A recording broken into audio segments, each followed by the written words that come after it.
ድርጅቱ ሊዘጋ ነው 31 ሰራተኛ ላባረር ነው ስል አይዞ አይባልም። ነው እንጂ ኃጢአት የሚገልጠው ከዚህ በላይ ብዙ የሚቀጠቅጥ ነገር ያለ ይዞ በጣም በጣም በጣም በጣም በጣም በግልጽ ነው ቸገረኝ ያለው ማለት ነው። ሀብት በሁለት አይነት መንገድ ይመጣል። አንደኛው በሌብነት ነው። አሁን ብን ብለጥፋ ኮሜዲያን እሸቱ ብን ብለጥፋ ድርጅቱ ሊዘጋ ነው 31 ሰራተኛ ላባረር ነው ስል አይዞ አይባልም። አይዞ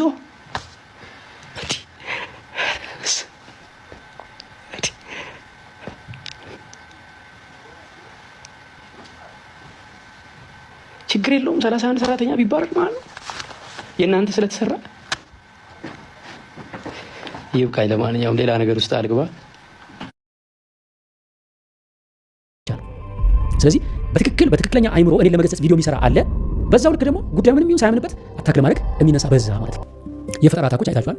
ትክክለኛዎቹ ማለት የምወቀስባቸውን የምሰደብባቸውን ነገሮች ባኮቴን የምቀበለው ለምን እንደውም እግዚአብሔር ሸፍኖልኝ ነው እንጂ ኃጢአት የሚገልጠው ከዚህ በላይ ብዙ የሚቀጠቅጥ ነገር ያለ ይዞ በጣም በጣም በጣም በጣም በጣም ብዙ የሚመታ ነገር ያለ ይዞ ግን እግዚአብሔር አሳልፎ አልሰጠኝም፣ ሸፍኖ ይዞኛል። ሰው ከነድካሙ ይጠቅማል። ሰው ከነድካሙ ይጠቅማል። ኮሜዲያን እሸቱ መለሰን አስመልክቶ በዚህ ሰዓት መልካም ዜና ተሰምቷል።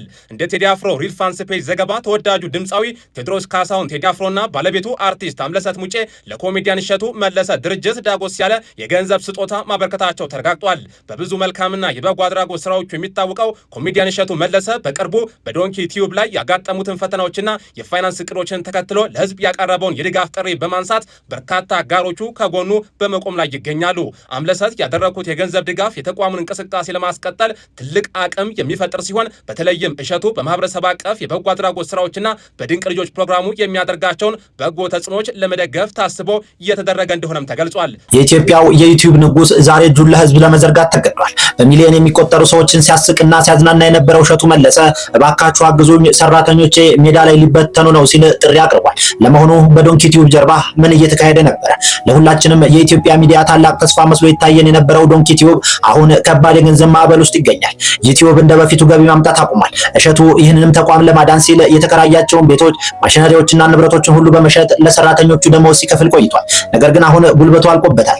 ነገሩ ይበልጥ የሚያሳዝነው ደግሞ እዚህ ጋር ነው። ከ60 በላይ የነበሩ ሰራተኞች ዛሬ ወደ 43 ዝቅ ብለዋል። እሸቱ በትናንትናው ዕለት በቪዲዮ ላይ እንደተናገረው አሁን ካልተደገፉ የቀሩትን 43 ሰራተኞችም ሜዳ ላይ ለመበተንና የመጨረሻ መውደቂያ ላይ ለመድረስ ተገዷል።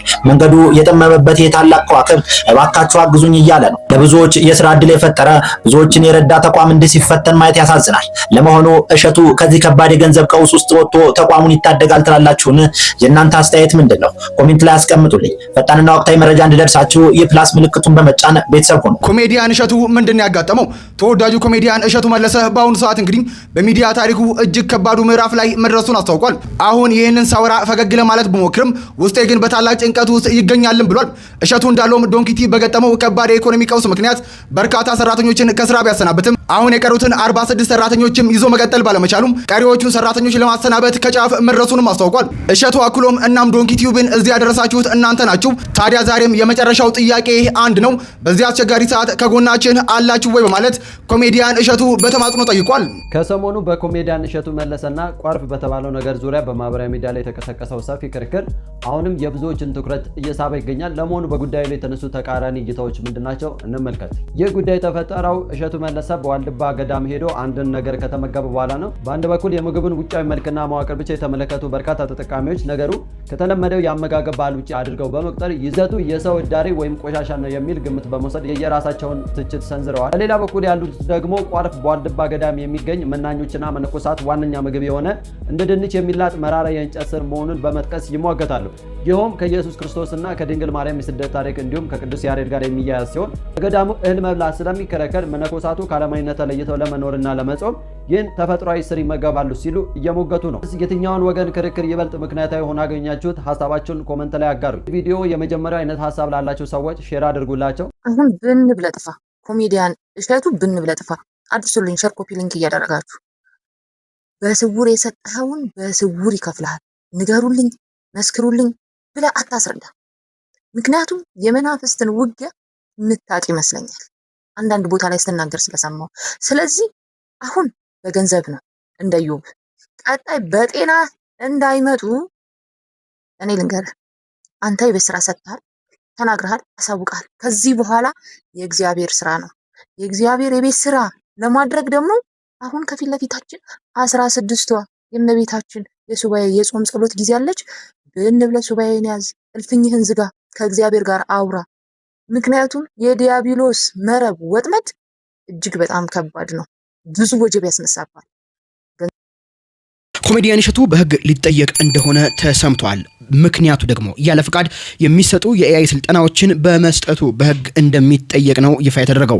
የኢትዮጵያ አርቲፊሻል ኢንተለጀንስ ኢንስቲትዩት በቅርቡ ባወጣው መግለጫ በሀገሪቱ ውስጥ በሰው ሰራሽ አስተውሎት ወይም በኤአይ ዘርፍ ስልጠና መስጠት የሚችል ፍቃድ ያገኘ አንድም ድርጅት እንደሌለ ተሰምቷል። እንደሚታወቀው ኮሜዲያን እሸቱ በራሱ የዩቲዩብ ቻናልና በተለያዩ ሚዲያዎች ላይ የኤአይ ስልጠናዎችን እንደሚሰጥ እንዲሁም ምዝገባ እያደረገ እንደሚገኝ በተደጋጋሚ ሲገልጽ መቆየቱ ይታወቃል። ነገር ግን ከመንግስት ምንም አይነት ፍቃድ እንዳልተሰጠና ለማንኛውም ግለሰብ ይሄ ፍቃድ እንዳልተሰጠ ይፋ አድርገዋል። ማሰልጠንም ክልክል ነው ተብሏል። የሚሰጡት ላይም በህግ እንደሚያስጠይቅ ይፋ ተደርጓል። ለፈጣንና ወቅታዊ መረጃ የፎሎ ምልክቷን ተጫኑ ጋብዛለሁ። አመሰግናለሁ።